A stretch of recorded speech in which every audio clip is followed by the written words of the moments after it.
দেখোন অ মহাৰাজ উঠিলে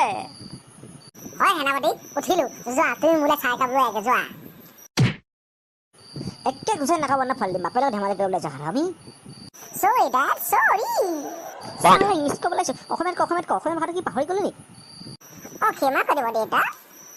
বেটা বাদ দে চাহ দুকাপ বনাগে আৰু খাবলৈ মেগী বনাগে যা দেউতা মেগী বনাবলৈ গেছ নাই নহয় গেছ নাই যদি খৰিত বনাগে যা দেউতা খৰিও নাই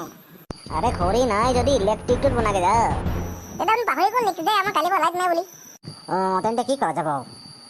দেউতা আজি হোটেলতে খামগৈ ব'লক পইচা কিন্তু বাপে দিব নি হয় মোৰ বাপে পইচা দিব আৰু আমি বাপেৰ লগত ধেমালি কৰি আছো বাপেৰ লগত ধেমালি কৰি এক্স মাৰি দিম দেউতা মই ইমান গাড়ী শুনাতকৈ মই শুই থকাই বেছি ভাল আছিলে নহয় জানো